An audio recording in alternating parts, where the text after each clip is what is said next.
I worked for the UK Ministry of Defence for 21 years, and for much of the early 90s, I had a job where my duties were basically to look at the UFO phenomenon and assess whether there were any defense or national security issues. When you got the job at first, like, were you already a believer, or like, how did it play out when you were told, okay, we want you to work on these UFO sightings and everything going on at the time? I wasn't a believer. I wasn't interested in the subject, and frankly, I was a little concerned that this was going to be a bit of a backwater. Everyone, I guess, wanted the jobs where you worked in the Secretary of Defense's office. And those were the jobs that I wanted, that kind of posting. So I was a little bit, well, wait a minute, UFOs. But I approached it seriously, and I did it for the next 3 years. And I guess it kind of got a hold of me, because here I am still all these years later. And because I felt that it was too interesting and important to walk away from. So yeah, I had mixed feelings at the time, but it changed my life forever. I saw a little bit that it looked like your father worked for the government as well. My father was the Deputy Chief Scientific Advisor at the Ministry of Defense. So we always used to joke that it was the family firm, so to speak. And you know, I got a tap on the shoulder, as it's sometimes called in the UK, from him saying, why don't you come on board and do this for your country? So I guess it's in my blood, and yeah, I had mixed feelings, as I say, but I think it really was this life-changing experience, and I wouldn't swap that for the world. Did your dad work with the UFO situation at all, or was it just you? No, he didn't. He was really involved at the senior policy level on the science side. So, you know, nuclear, chemical, biological, aerospace, looking at next generation aircraft, missiles, drones, that sort of thing. But we did talk about it, obviously, and that made for some fairly interesting conversations over the dinner table sometimes. So when you first told your dad, okay, Dad, I'm going to work in the UFO program, what did he think? Well, I think he, like me, thought, you know, wouldn't you be better off getting a job in SecDef's office and something like that? And, you know, I said, absolutely, I know, I get that. But I thought, there was something about it. I thought, this does sound intriguing. And when I started pulling the files out and reading the things in the archives, I was like, wait a minute, you know, the public line is that they say all this is you know, nonsense and crazy stuff and conspiracies. But here we've got, and I had access to all this, you know, highly classified files where we saw that pilots were seeing these things. They were being tracked on radar. They were being picked up on the space tracking radar systems that we have for ballistic missile early warning.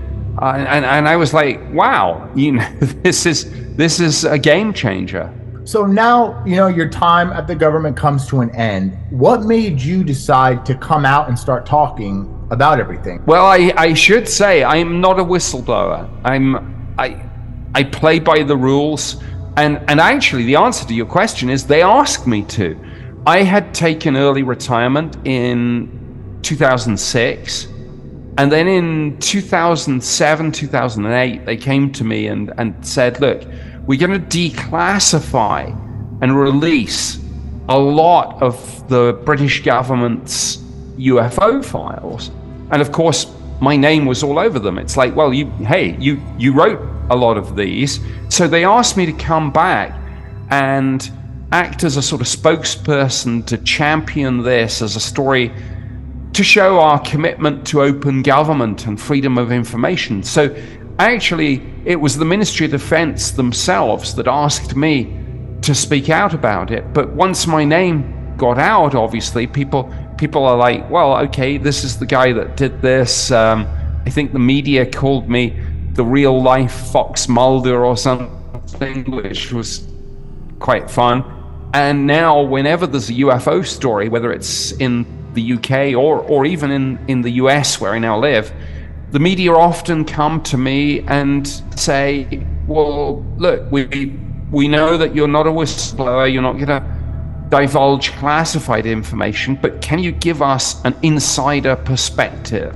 You know, Roswell being one of the biggest incidents in at least American alien history. What do you think about Roswell? Like, what do you believe happened? Well, Roswell is literally the ground zero of the UFO phenomenon. People say that in the summer of 1947, something crashed. And you know, if you look at the historical record, even the US military admit that.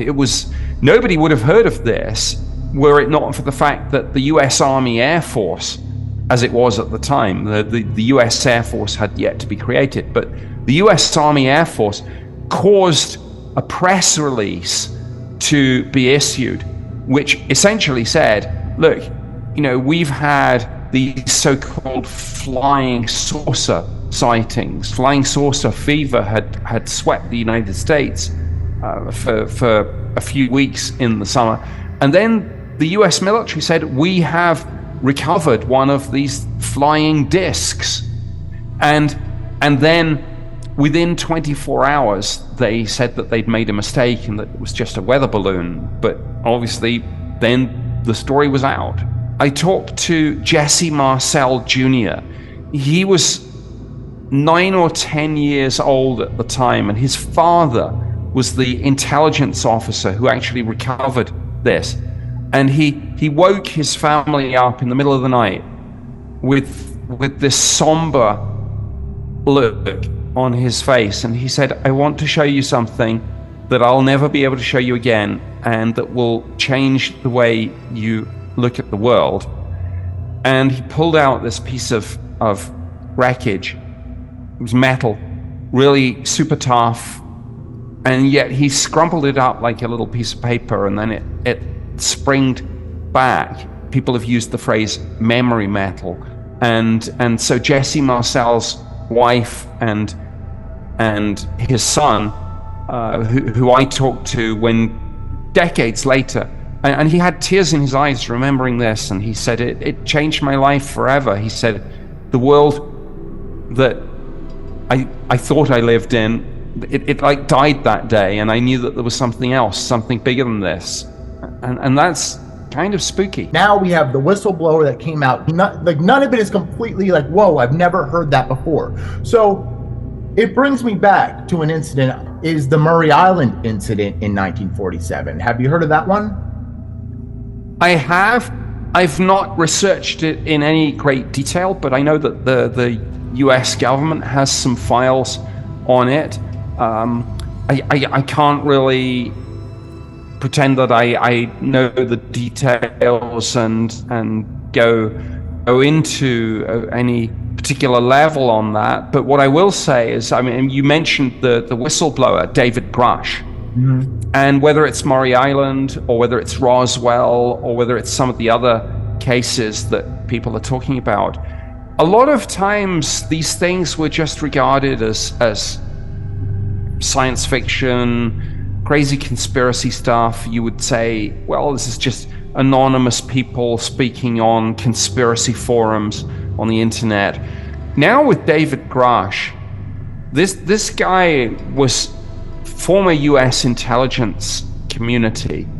I have spoken to, I think, 3 retired intelligence community folks who say, yeah, I knew Dave.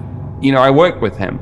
So he is 100% who he says he is, and he worked on the Department of Defense's Unidentified Aerial Phenomena Task Force, and he is confirming whether it's Murray Island, whether it's Roswell, but particularly crashes. He's basically saying, yeah, this is real. This is what we in the intelligence community were briefed on, and now Congress is going after, trying to find these legacy programs that David Grusch and other people have been speaking about.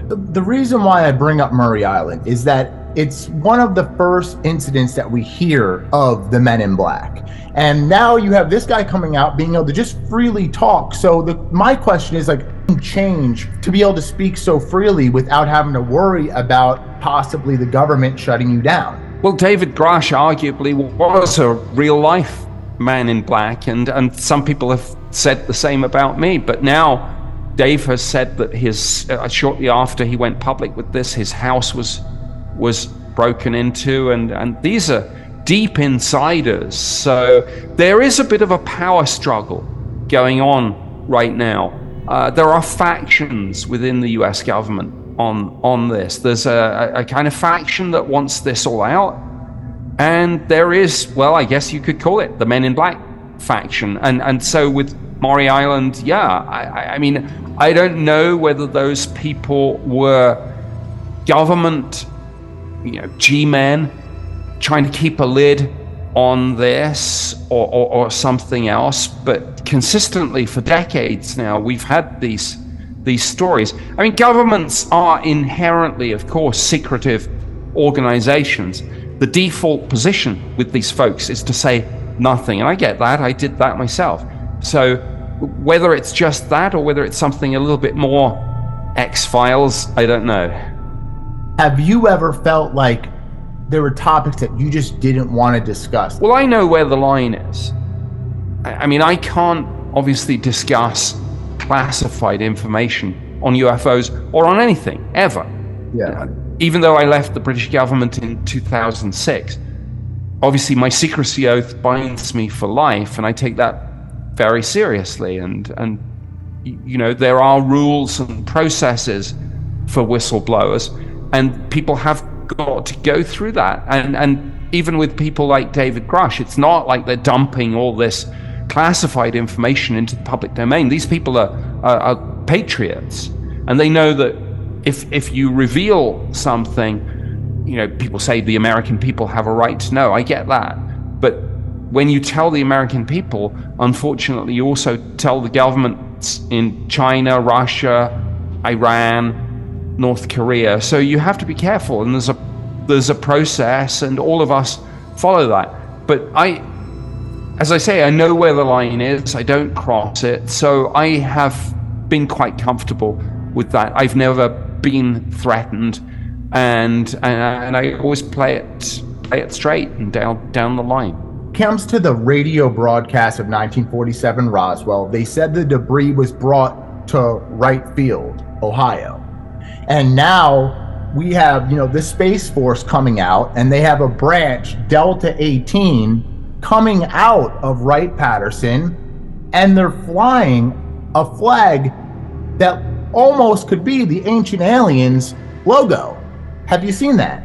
I have. I mean, there is this kind of almost culture in the military and in the intelligence community with these patches and these logos of almost, like, I don't want to say playing a joke on people or a prank, but maybe trying to slip something out in coded form. If you look at some of the sample return missions, the one that went to the asteroid Bennu, it's called OSIRIS-REx, and you could say, some people have looked at that and they've said, Osiris, what does that mean? Osiris is our king, Osiris is our god, Osiris is returning. There is this thread of belief and interest in the occult and the paranormal and the ancient gods that runs through a lot of the military and the intelligence community and the government. And I've seen that myself. I haven't been a part of it, but I've come across it. And it's interesting, and I think there are people who genuinely believe in, I suppose you'd term it, the old gods, the ancient ones, and I don't know. So when you guys, be interesting. You're friends with all the guys with the Ancient Aliens. Like, when you guys saw that branch of the Space Force come out flying that flag, did you guys all kind of chuckle? Like, You know, to me, I couldn't believe it. It almost makes it seem like everything on the show is factual. Yeah, well, I think a lot of it is. I think in years to come, people will look back and say, "Hey, this was a documentary." So I think yeah, we saw that, of course, and you know, the folks that do Ancient Aliens, Giorgio Tsoukalos, David Childress, William Henry, Travis Taylor, myself, a lot of others, Linda Moulton Howe, saw that, and we thought, yeah, you know, I get that. And you look at someone like Travis Taylor, of course, people see him on Ancient Aliens and The Secret of Skinwalker Ranch, and then it was revealed by the Department of Defense press office that he had been serving as the chief scientist on the Pentagon's UAP task force. So there are some of us involved in these programs, of course, who have done this from the inside, and we're not, you know, I don't want to kind of sound like we're having a joke at people's expense. We're not. We're genuinely trying to get information out, and sometimes that's the best way to do it. You know, the best place to hide a book is in a library. There's a lot that's hidden in plain sight. About last week or 2 weeks ago, I got the chance to talk to Kathleen Martin, you know, Betty and Barney Hill. My biggest question to her was asking her towards the end of our discussion what she believed these beings to be, and primarily if they were good or bad. She said that you shouldn't be scared of them.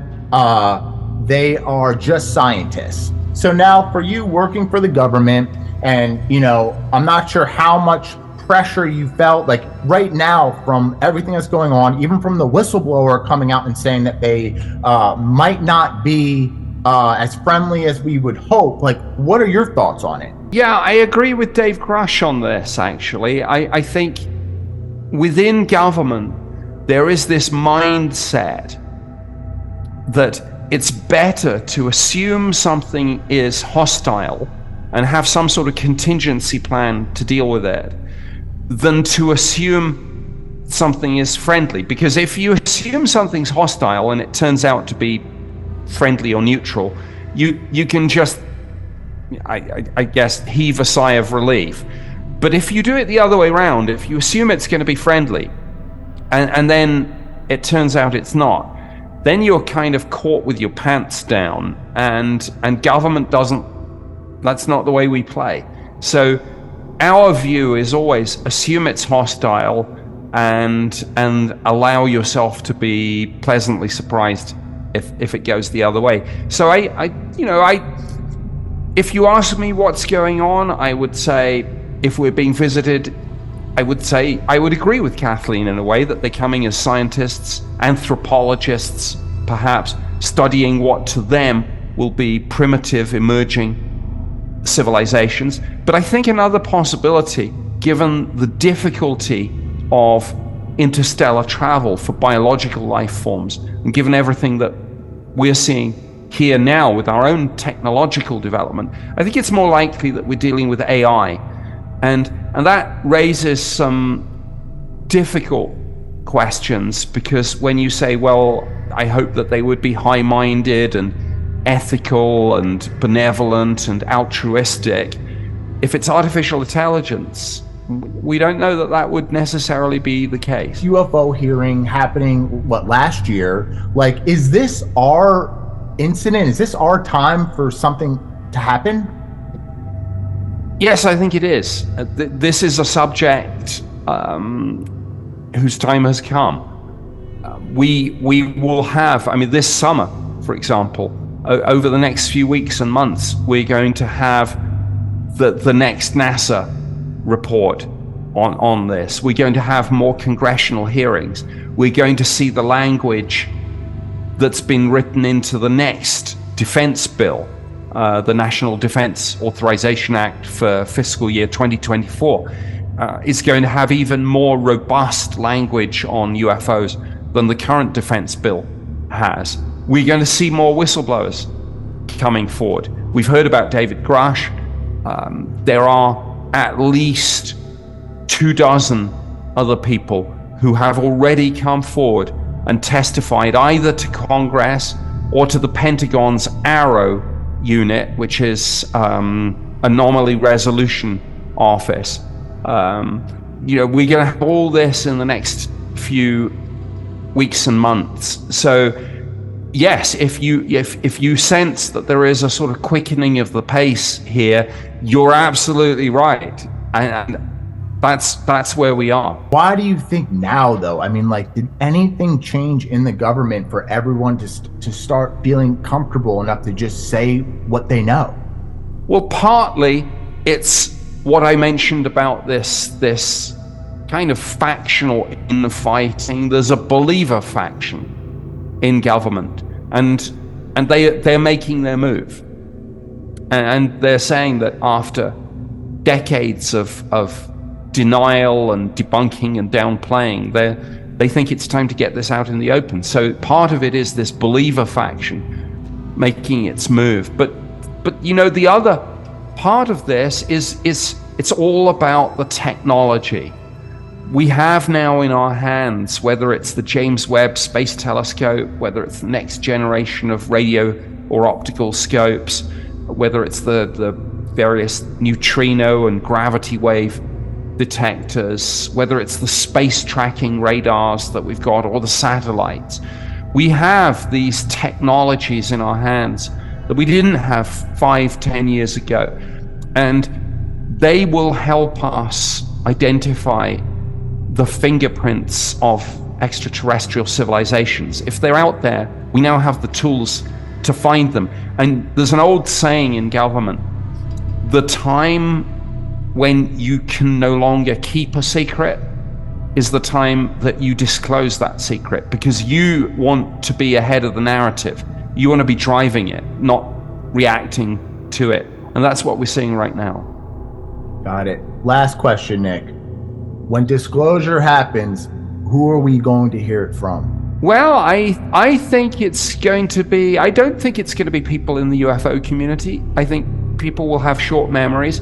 I suspect it will be, and good luck to them, people like Michio Kaku, the theoretical physicist. And also, I have a secret hope that we're going to hear from biologists and wildlife enthusiasts. And I often think that Sir David Attenborough, who made those marvelous Planet Earth documentaries and all those shows that we've seen about biodiversity, I like to think that someone like David Attenborough would have something to bring to the conversation about this, because I think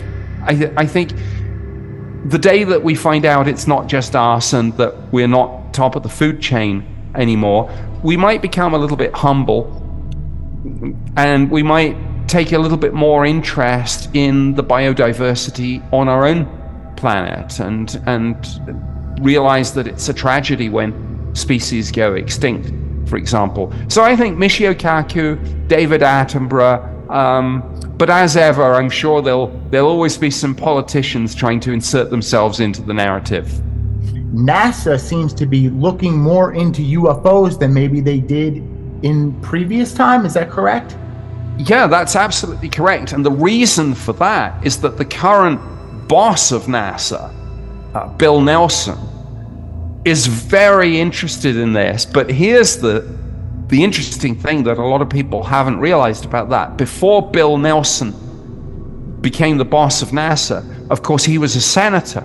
But one of the things he did as a senator is he sat on the Armed Services Committee, and he got the classified briefing on unidentified aerial phenomena from the Pentagon. And so that tells you something. He got that classified briefing on UFOs. He got put in charge of NASA. What was the first thing he said? Hey, we need to be looking at UFOs, and overturned decades of we're not interested from NASA. And now NASA is all in on this. So again, that tells you something. What did he get told in that classified Pentagon briefing that made him think we need to be in this game? This is our time. This is like our Roswell that we're experiencing right now. And I just like hope more people wake up to it and really start to pay attention, because like I think that this is just a truly amazing time. Yeah, absolutely. If the president goes on the TV tonight and says, my fellow Americans, people of the world, we are not alone, I think a lot of people will just say, yeah, I figured that. All right, Nick, thanks for coming on, man. I'll talk to you soon. Okay, you too. All the best. Have a great rest of your day.